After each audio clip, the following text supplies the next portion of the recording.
There's a new book out, and I've been reading it over the weekend. Charlie Kirk, Right Wing Revolution, How to Beat the Woke and Save the West.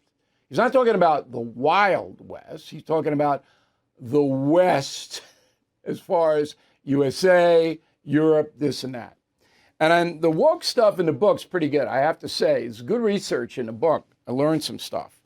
You may know Kirk. He's the founder of Turning Point USA.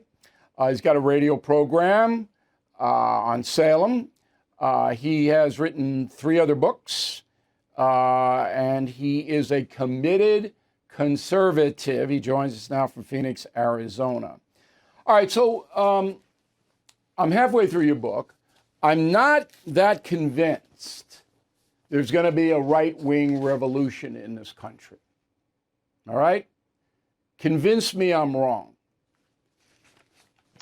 Well, I hope I'm right. I mean, part of the book, as you well know, is trying to lay the foundation that this is what is necessary. Now, I will say, though, Bill, we're starting to see a little rumblings in France, and we're seeing this across Europe and Belgium and the Netherlands. Saw it a little bit in Argentina and El Salvador. And I want to be very clear that part of this idea of a right-wing revolution is just recentering the country around normal and agreeable public policy positions, such as we should have a border, such as that children are off limits when it comes to medical mutilation. And so the idea of a right-wing revolution is actually recentering back to a country of the late 80s or early 90s. Bill, it's impossible to predict. You might be right. It might not happen. However, across the Western world, we're starting to see more and more citizens, everyday people, start to resist left-wing policies of mass migration and cheap money, and albeit also inflation, and they want to try to get back to the way things were, more orderly, more sensible, less radical, less insane. The days where we did not have to wonder if our 8-year-olds in school were going to be taught that men could give birth. Okay. I don't disagree with anything you just said because you're being a fact-based guy. All right? In the recent votes in the EU and Europe, the right-wing parties, they branded far right by the New York Times, but they're not really far right. Some of them are, but most of them are just people saying, look, we've had enough. We're overrun here by migrants. They're changing everybody's way of life. We're a welfare state anyway. Most European countries are. We can't afford to support all of these people. So we're going to try to go into a more conservative government. Absolutely true. No doubt about it. But it's a little bit different dynamic in America, okay? So you got Biden almost with parity in the polling with Trump, whereby if you look at the damage Biden has done to this country in 3.5 years, it's colossal. And if you look at the polls, 70% of Americans say going in the wrong direction.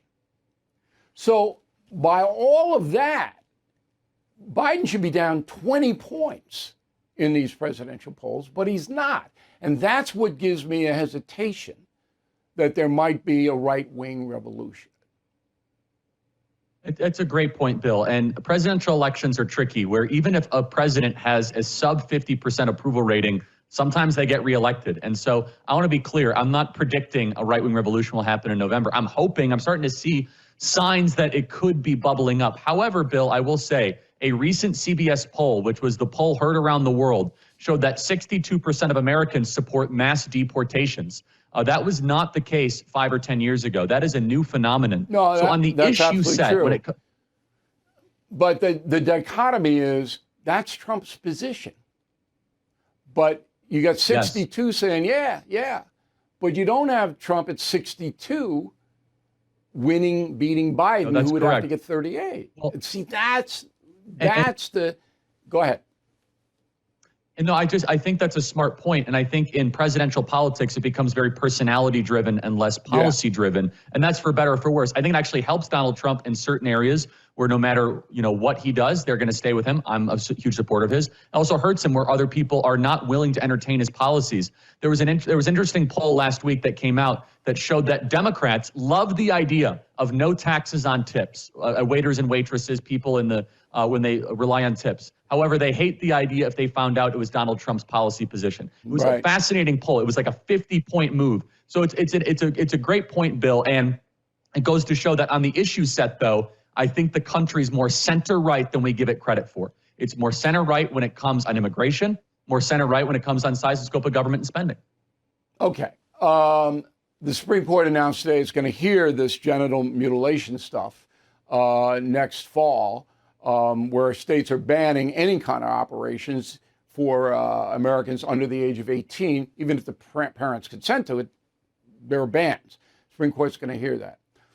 I'm just going to submit to you that one of the things that is holding Donald Trump back from getting independent votes, all right, is his obsession with the election of 2020.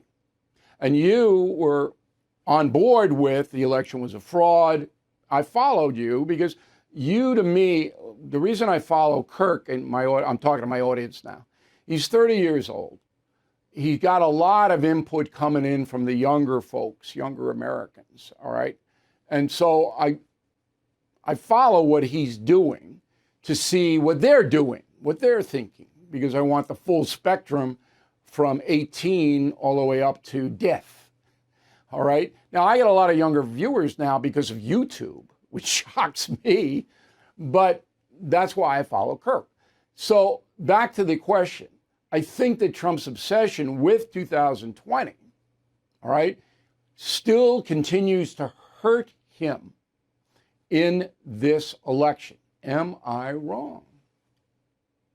So first, I'll say that there's a season for all things. And when it was really let's just say a recent wound, I think it was helpful to talk about ways we could have secured the election better and things we could have done better in 2020. I will say, though, in this season we're in right now, talking about 2020 does not do us any good. So I'm in full agreement. For example, I think a trap question that might be thrown at Donald Trump this debate will be if Jake Tapper asked Donald Trump if do you accept the 2020 election results? And he will. How Donald Trump navigates that question. Well, I think how he navigates that question is important. And there's a variety of ways he can do that. Because I think it's a question where, there's only one way. No, it's only one way, Charlie. Only one. When Tapper asks him, and it's a when, not an if, he looks at the camera and says, "It is my opinion that the vote in 2020 was flawed. I would like to know where the $300 million that Mark Zuckerberg put into the election went." And I think those are a legitimate opinions to hold. That's it. No more. I think that's just those 2 points.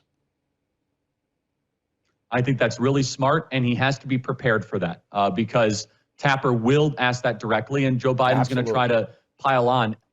And so I think we agree, Bill. I think Donald Trump's at his best when he is a forward-facing, vision-casting candidate, especially to contrast against the disaster of the Biden presidency. Okay. How should the Republican Party, and we did this earlier in the program today, handle the abortion issue, in your opinion?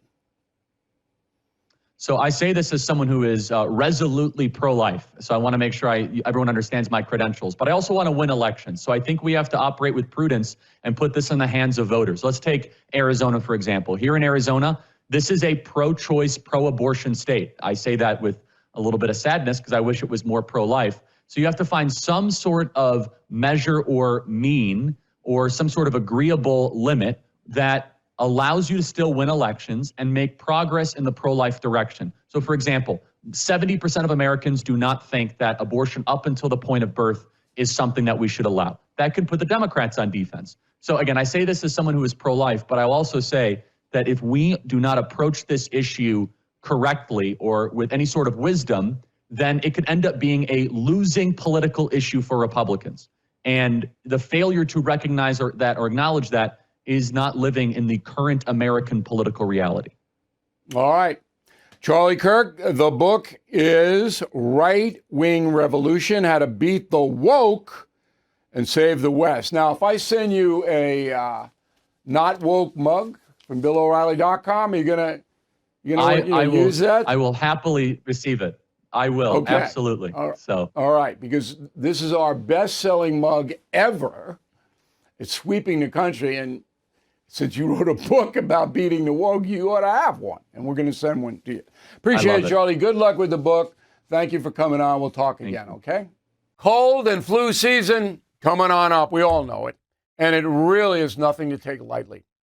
So when people start getting sick all across the country, medications disappear. Everybody wants it at the same time. So it's very, very smart to have a pharmacy you can count on, like All Family Pharmacy. Right now, they're helping Americans get ahead of the curve with 10% off antibiotics, antivirals, other essentials. You know how important it is to have the right meds when you get sick, particularly when your kids get sick. You don't want to be going into the doctor's office, spending all the time. You want to have them at your home. So if you have a few months' supply, you don't have to worry. And that's what we're doing here. If you believe in medical freedom, okay, and taking care of your family, as I do, this is the pharmacy for you. Please go to allfamilypharmacy.com/Bill. Use code BILL10 to save 10%.